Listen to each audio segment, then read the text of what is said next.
মার্কিন ও ইসরায়েলি জোটের সঙ্গে ইরানের যুদ্ধ যখন দাবানলের মতো ছড়িয়ে পড়ছে, তখন সেই আগুনের হলকা এসে লেগেছে ইসলামাবাদে। মধ্যপ্রাচ্যের এই প্রলয়ঙ্করী যুদ্ধের আঁচ এখন পারস্য উপসাগর ছাড়িয়ে পাকিস্তানের অলিতে গলিতে। পরিস্থিতি এতটাই জটিল যে দশকের পর দশক ধরে চলে আসা পাকিস্তানের ভারসাম্য রক্ষার নীতি এখন তাসের ঘরের মতো ভেঙে পড়ার উপক্রম হয়েছে। একদিকে ভ্রাতৃপ্রতিম প্রতিবেশী ইরান, অন্যদিকে আজীবনের দাতা সৌদি আরব এবং সমরাষ্ট্রের যোগানদাতা আমেরিকা, এই তিন চাকার রথে পিষ্ট হচ্ছে পাকিস্তানের কূটনীতি। কোনো এক পক্ষ বেছে নেওয়ার জন্য পাকিস্তানের উপর অভ্যন্তরীণ এবং আন্তর্জাতিক চাপ এখন আর অনুরোধের পর্যায়ে নেই, তা সরাসরি হুমকিতে রূপ নিয়েছে। পাকিস্তান এখন আক্ষরিক অর্থেই এক আগ্নেয়গিরির উপর দাঁড়িয়ে আছে, যার একদিকে ভূরাজনীতির লাভা আর অন্যদিকে দেশের ভেতরে চরম নাগরিক অসন্তোষ। ঐতিহাসিকভাবেই পাকিস্তান ছিল সৌদি আরব এবং ইরানের পারস্পরিক প্রভাব বিস্তারের লড়াইয়ের এক উর্বর ক্ষেত্র। সাম্প্রতিক সময়ে চীনের মধ্যস্থতায় রিয়াদ ও তেহরানের মধ্যে যে বরফ গলেছিল, তাতে ইসলামাবাদেরও একটা বড় ভূমিকা ছিল। কিন্তু 2026 সালের এই বসন্তে সেই শান্তি চুক্তির কফিনে শেষ পেরেক ঠুকে দিয়েছে সরাসরি যুদ্ধ। আফগান সীমান্তে তালেবানদের সঙ্গে নিত্যদিনের সংঘর্ষ, বেলুচিস্তান ও খাইবার পাখতুনখোয়ায় বিচ্ছিন্নতাবাদীদের সশস্ত্র বিদ্রোহ আর ধুঁকতে থাকা অর্থনীতি, সব মিলিয়ে পাকিস্তান এখন মরার উপর খাড়ার ঘাড় কবলে। ইরান যখন মধ্যপ্রাচ্যের মার্কিন ঘাঁটিগুলোতে একের পর এক সুনির্দিষ্ট ড্রোন এবং ক্ষেপণাস্ত্র হামলা চালাচ্ছে, তখন সৌদি আরবের মতো দেশগুলো পাকিস্তানকে তাদের প্রতিরক্ষা চুক্তির কথা মনে করিয়ে দিচ্ছে।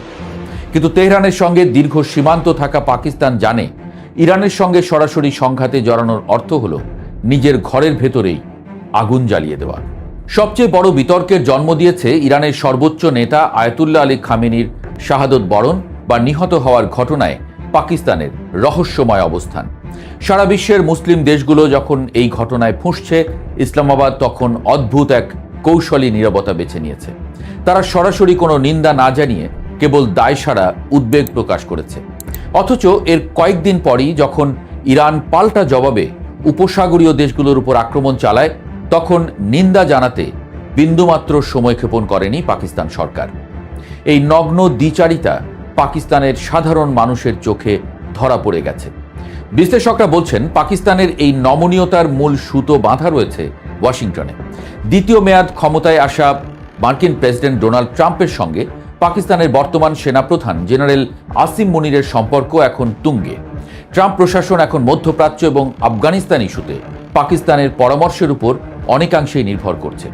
এমনকি গাজা ইস্যুতে ট্রাম্পের বিতর্কিত পরিকল্পনা বাস্তবায়ন এবং আফগানিস্তানের সঙ্গে চলমান লড়াইয়ে যুক্তরাষ্ট্র এখন খোলাখুলিভাবে পাকিস্তানকে সামরিক ও গোয়েন্দা সহায়তা দিচ্ছে।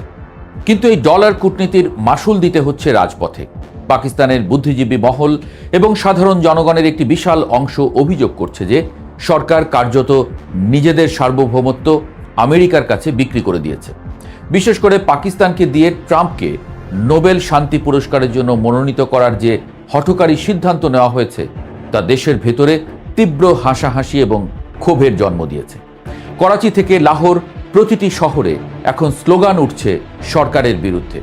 করাচিতে মার্কিন দূতাবাসের সামনে বিক্ষোভরত জনতার উপর পুলিশের গুলি চালানোর ঘটনা পরিস্থিতিকে নিয়ন্ত্রণের বাইরে নিয়ে গেছে। শিয়া অধ্যুষিত এলাকাগুলোতে কারফিউ জারি করে আর রাস্তাঘাট বন্ধ করে প্রতিবাদ দমানোর চেষ্টা করা হচ্ছে ঠিকই, কিন্তু সাধারণ মানুষের মনের ভেতরে থাকা ক্ষোভের আগুন নেভানোর কোনো উপায় প্রশাসনের জানা নেই। করাচির রাস্তায় এখন সাধারণ মানুষ বলছে, আমাদের নীতি নির্ধারকরা কি তবে আমাদের প্রতিবেশী ইরানের বিরুদ্ধে যুদ্ধের ইন্ধন যোগাচ্ছে?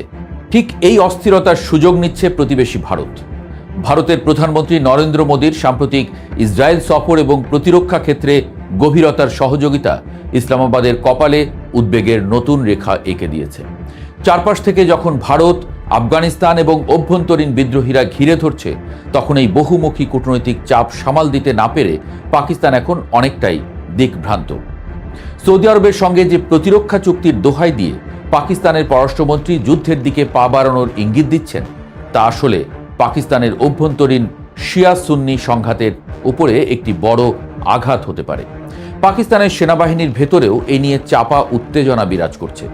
নিচুতলার সৈনিকেরা যেখানে ইরানের বিরুদ্ধে যুদ্ধে জড়াতে নারাজ, সেখানে ওপরতলার নেতৃত্ব আমেরিকার সঙ্গে ঘনিষ্ঠতাকে নিজেদের অস্তিত্ব রক্ষার হাতিয়ার হিসেবে দেখছে। অর্থনৈতিকভাবেও পাকিস্তান এখন এক ভয়াবহ সংকটের মুখে। ইরান যদি হরমুজ প্রণালীর নিয়ন্ত্রণ পুরোপুরি নিয়ে নেয় কিংবা তলদেশের সাবমেরিন কেবল কেটে দেয়, তবে পাকিস্তানের রেমিটেন্স প্রবাহ এবং জ্বালানি সরবরাহ এক ধাক্কায় বন্ধ হয়ে যাবে। বর্তমানে মধ্যপ্রাচ্যে কর্মরত লাখ লাখ পাকিস্তানি শ্রমিকের ভবিষ্যৎ এখন অনিশ্চিত। যুদ্ধের কারণে যদি সৌদি আরব বা দুবাই থেকে শ্রমিকদের ফেরত আসতে হয়, তবে পাকিস্তানের ভঙ্গুর অর্থনীতি তাসের ঘরের মতো ভেঙে পড়বে। চীন এই পরিস্থিতিতে পাকিস্তানকে কিছুটা আশ্বস্ত করার চেষ্টা করলেও বেইজিং এখন নিজেই ইরানের সঙ্গে কৌশলগত অংশীদারিত্ব নিয়ে ব্যস্ত। ফলে পাকিস্তান এখন কাউকেই পাশে পাচ্ছে না। না আছে ইরানের সমর্থন, না আছে আমেরিকার নিঃস্বার্থ বন্ধুত্ব, না আছে চীন। পাকিস্তানের জন্য এই সময়টা এক চরম অগ্নি পরীক্ষার। দোদুল্যমান নীতি আঁকড়ে ধরে আর কতদিন টিকে থাকা যাবে, সেই প্রশ্ন এখন বড় হয়ে দেখা দিয়েছে। আঞ্চলিক উত্তাপ আর ঘরোয়া অসন্তোষের এই মিশেল দেশটিকে এক চরম পরিণতির দিকে ঠেলে দিচ্ছে। যদি দ্রুত একটি বাস্তবসম্মত এবং স্বাধীন পররাষ্ট্র কৌশল ঠিক করা না যায়, তবে পাকিস্তান কেবল আন্তর্জাতিক ময়দানেই একলা হয়ে পড়বে না, বরং দেশের ভেতরেও এক বড় ধরনের গৃহযুদ্ধের মুখোমুখি হতে পারে। সৌদি আরব এবং ইরানের মধ্যে সঠিক পক্ষ বেছে নিতে ব্যর্থ হওয়া নয়, বরং নিজের দেশের মানুষের পালস বুঝতে না পারাই হতে পারে বর্তমান সরকারের সবচেয়ে বড় ব্যর্থতা। করাচি আর লাহোরের কারফিউ আর কতদিন এই চাপা ক্ষোভকে আটকে রাখবে, তা এখন দেখার বিষয়। পাকিস্তান কি পারবে এই ভূরাজনৈতিক মরণ ফাঁদ থেকে বেরিয়ে আসতে, নাকি আমেরিকার ফ্রন্টলাইন স্টেট হওয়ার নেশায় আবারও নিজের সর্বনাশ ডেকে আনবে?